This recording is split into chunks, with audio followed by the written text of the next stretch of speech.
ಎಲ್ಲರಿಗೂ exam knowledge ಅಡ್ಡ YouTube ಚಾನಲ್ಗೆ ಸ್ವಾಗತ. ಒಂದು ಮಾರ್ಚ್ ತಿಂಗಳ ದೈನಂದಿನ ಪ್ರಚಲಿತ ಘಟನೆಗಳನ್ನು ನೋಡೋಣ. ಅದರಲ್ಲಿ ಮೊದಲ ಪ್ರಶ್ನೆ, GST ಸಂಗ್ರಹಣೆಯಲ್ಲಿ ಕರ್ನಾಟಕ ರಾಜ್ಯ ಎಷ್ಟನೇ ಸ್ಥಾನದಲ್ಲಿದೆ? ಇದಕ್ಕೆ ಸರಿಯಾದ ಉತ್ತರ ಆಪ್ಷನ್ಸ್ ಬಿ, 2ನೇ ಸ್ಥಾನದಲ್ಲಿದೆ. 2023-24ರ GST ಸಂಗ್ರಹಣೆಯಲ್ಲಿ ಪ್ರತಿ ಬಾರಿಯಂತೆ ಈ ಬಾರಿಯೂ ಕರ್ನಾಟಕ 2ನೇ ಸ್ಥಾನದಲ್ಲಿದೆ. ಅಂದರೆ ಅತಿ ಹೆಚ್ಚು GSTಯನ್ನು ಸಂಗ್ರಹಣೆ ಮಾಡಿದ ಮೊದಲ ರಾಜ್ಯ ಅಂದರೆ 1ನೇ ಸ್ಥಾನದಲ್ಲಿರುವ ರಾಜ್ಯ ಮಹಾರಾಷ್ಟ್ರವಾದರೆ, ಇನ್ನು 2ನೇ ಸ್ಥಾನದಲ್ಲಿರುವ ರಾಜ್ಯ ಕರ್ನಾಟಕವಾಗಿದೆ. ಅದೇ ರೀತಿ GST ಕುರಿತು, GST ಅಂದರೆ ಗೂಡ್ಸ್ ಆ್ಯಂಡ್ ಸರ್ವಿಸ್ ಟ್ಯಾಕ್ಸ್, ಅಂದರೆ ಸರಕು ಮತ್ತು ಸೇವಾ ತೆರಿಗೆ. GST ಒಂದು ರಾಷ್ಟ್ರ ಮಟ್ಟದ ಒಂದು ಪರೋಕ್ಷ ತೆರಿಗೆಯಾಗಿದೆ. ಈ ತೆರಿಗೆ ದೇಶಾದ್ಯಂತ ಏಕರೂಪವಾಗಿ ಹಾಕುವ ತೆರಿಗೆಯಾಗಿದೆ. ಭಾರತದಲ್ಲಿ 2017 ಜುಲೈ 1ರಂದು GSTಯನ್ನು ಜಾರಿಗೆ ತರಲಾಯಿತು. ಅಂದರೆ ಭಾರತದಲ್ಲಿ ಮೊದಲಿನಿಂದಲೂ GSTಯು ಅಸ್ತಿತ್ವದಲ್ಲಿರಲಿಲ್ಲ. 2017 ಜುಲೈ 1ರಂದು ಭಾರತ ಸಂವಿಧಾನಕ್ಕೆ 101ನೇ ತಿದ್ದುಪಡಿಯನ್ನು ಮಾಡುವುದರ ಮೂಲಕ GSTಯನ್ನು ಜಾರಿಗೆ ತರಲಾಯಿತು. ನಾವು GSTಯನ್ನು ಕೆನಡಾ ದೇಶದಿಂದ ಎರವಲು ಪಡೆಯಲಾಗಿದೆ. ಅದೇ ರೀತಿ ಭಾರತದ GST ಪಿತಾಮಹ ಅಸೀಮ್ ದಾಸ್ ಗುಪ್ತಾರವರು. ಭಾರತದಲ್ಲಿ GSTಯನ್ನು ಜಾರಿಗೆ ತಂದ ಬಳಿಕ GSTಯನ್ನು ಮೊದಲ ಬಾರಿಗೆ ಅಳವಡಿಸಿಕೊಂಡ ಮೊದಲ ರಾಜ್ಯ ಅಸ್ಸಾಂ ರಾಜ್ಯವು GSTಯನ್ನು ಮೊದಲ ಬಾರಿಗೆ ಅಳವಡಿಸಿಕೊಂಡಿತ್ತು. ಇನ್ನು ಪ್ರಪಂಚದಲ್ಲೇ ಪ್ರಥಮ ಬಾರಿಗೆ GSTಯನ್ನು ಪರಿಚಯಿಸಿದ ದೇಶ ಫ್ರಾನ್ಸ್ ದೇಶವು ಪ್ರಪಂಚದಲ್ಲೇ ಮೊದಲ ಬಾರಿಗೆ GSTಯನ್ನು ಪರಿಚಯಿಸಿದ ದೇಶವಾಗಿದೆ. GST ಮಂಡಳಿ ಸ್ಥಾಪಿಸಲು ಅವಕಾಶ ನೀಡುವ ಒಂದು ಸಂವಿಧಾನ ವಿಧಿ 279A ವಿಧಿಯ ಪ್ರಕಾರ ಭಾರತದಲ್ಲಿ GST ಮಂಡಳಿ ಸ್ಥಾಪಿಸಲು ಅವಕಾಶ ನೀಡುವ ಒಂದು ಸಂವಿಧಾನದ ವಿಧಿಯಾಗಿದೆ. ಈ GST ಮಂಡಳಿಯ GST ಮಂಡಳಿಯ ಅಧ್ಯಕ್ಷರು ಯಾರಾಗಿರುತ್ತಾರೆ ಎಂದರೆ, ಆ ಪದನಿಮಿತ್ತ ಹಣಕಾಸು ಸಚಿವರು ಈ GST ಮಂಡಳಿಯ ಅಧ್ಯಕ್ಷರಾಗಿರುತ್ತಾರೆ. ಪ್ರಸ್ತುತ ಭಾರತದ ಹಣಕಾಸು ಸಚಿವರಾದ ನಿರ್ಮಲಾ ಸೀತಾರಾಮನ್ ಅವರು GST ಮಂಡಳಿಯ ಅಧ್ಯಕ್ಷರಾಗಿದ್ದಾರೆ. ನೆಕ್ಸ್ಟ್ 2ನೇ ಕ್ವಶನ್, ಇತ್ತೀಚಿನ ವರದಿಯ ಪ್ರಕಾರ ಭಾರತದಲ್ಲಿರುವ ಚಿರತೆಗಳ ಸಂಖ್ಯೆ ಎಷ್ಟು? ಇದಕ್ಕೆ ಸರಿಯಾದ ಉತ್ತರ ಆಪ್ಷನ್ಸ್ ಬಿ, 13,874 ಚಿರತೆಗಳಿವೆ. ಇತ್ತೀಚೆಗೆ ರಾಷ್ಟ್ರೀಯ ಹುಲಿ ಸಂರಕ್ಷಣಾ ಪ್ರಾಧಿಕಾರ ಮತ್ತು ಭಾರತೀಯ ವನ್ಯಜೀವಿ ಸಂಸ್ಥೆಯ ಒಂದು ವರದಿಯ ಚಿರತೆಗಳ ಸ್ಥಿತಿಗತಿ ಕುರಿತು ವರದಿಗಳನ್ನು ಬಿಡುಗಡೆ ಮಾಡಿದ್ದು, ಭಾರತದಲ್ಲಿರುವ ಒಟ್ಟು ಚಿರತೆಗಳ ಸಂಖ್ಯೆ 13,874 ಚಿರತೆಗಳಿವೆ. ಇದು 2022ರ ಗಣತಿಯಾಗಿದೆ. ಅಂದರೆ 2022 2024ರಲ್ಲಿ ಬಿಡುಗಡೆ ಮಾಡಲಾಗಿದೆ. ಈ ವರದಿಯ ಪ್ರಕಾರ ಭಾರತದಲ್ಲಿ ಅತಿ ಹೆಚ್ಚು ಚಿರತೆಗಳನ್ನು ಹೊಂದಿರುವ ರಾಜ್ಯ ಮಧ್ಯಪ್ರದೇಶ. ಒಟ್ಟು 3,907 ಮಧ್ಯಪ್ರದೇಶದಲ್ಲಿ ಚಿರತೆಗಳಿವೆ. ಇನ್ನು ಮಹಾರಾಷ್ಟ್ರದಲ್ಲಿ 1985 ಚಿರತೆಗಳಿದ್ದು 2ನೇ ಸ್ಥಾನದಲ್ಲಿದೆ. ಇನ್ನು ಕರ್ನಾಟಕದಲ್ಲಿ 1879 ಚಿರತೆಗಳಿದ್ದು 3ನೇ ಸ್ಥಾನದಲ್ಲಿದೆ. ನೆಕ್ಸ್ಟ್, ಭಾರತದ ಚಿರತೆಗಳ ಸಂಖ್ಯೆಯು 13,874 ಎಂದು ಅಂದಾಜಿಸಲಾಗಿದೆ. ಇನ್ನು 2018ರಲ್ಲಿ ಒಟ್ಟು 12,852 ಚಿರತೆಗಳಿದ್ದು, ಈ ವರ್ಷವು ಸ್ವಲ್ಪ ಏರಿಕೆ ಕಂಡಿವೆ.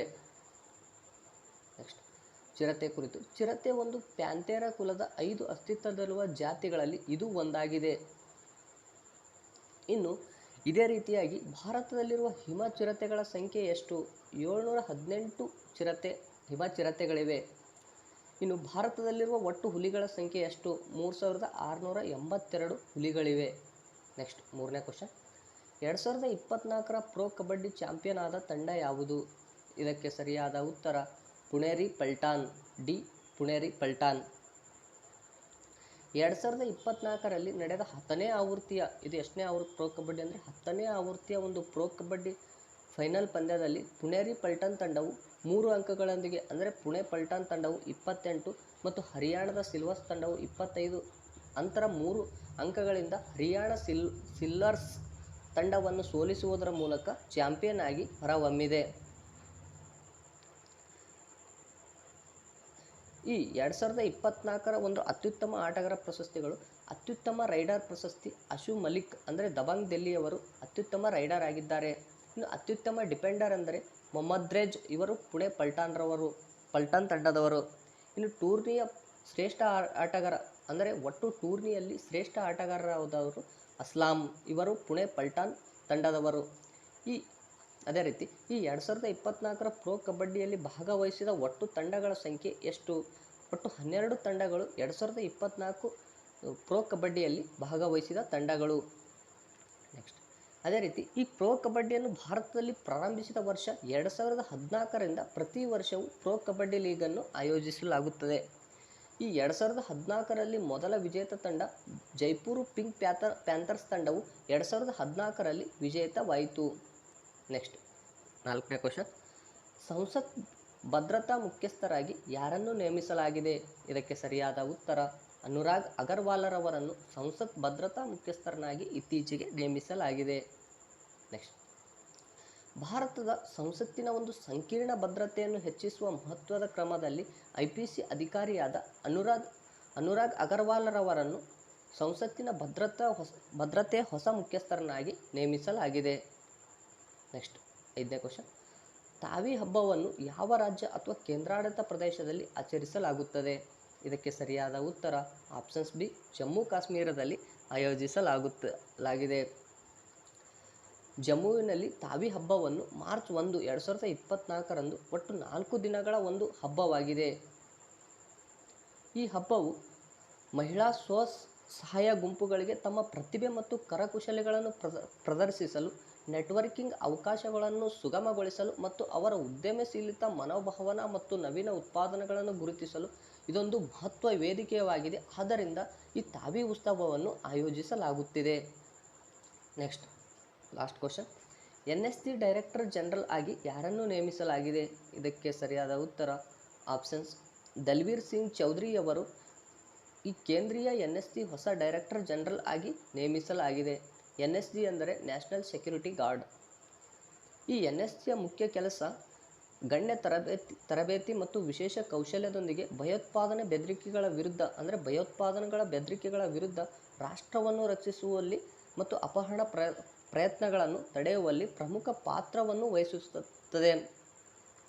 ಅದೇ ರೀತಿ NSG ಅಂದರೆ ನ್ಯಾಷನಲ್ ಸೆಕ್ಯೂರಿಟಿ ಗಾರ್ಡ್. ಇದನ್ನು ಸ್ಥಾಪಿಸಿದ ವರ್ಷ 1984 ಅಕ್ಟೋಬರ್ 16ರಂದು ಇದನ್ನು ಸ್ಥಾಪಿಸಲಾಯಿತು. ಅಂದರೆ ಇದರ ಮುಖ್ಯ ಕಾರ್ಯ ಭಯೋತ್ಪಾದನೆಯನ್ನು ನಿಗ್ರಹಿಸುವುದು ಮತ್ತು ಭಯೋತ್ಪಾದನೆಯನ್ನು ನಡೆದರೆ ಅದನ್ನು ತಡೆಯುವ ಒಂದು ಕಾರ್ಯವನ್ನು ಮಾಡುತ್ತದೆ. Thank you.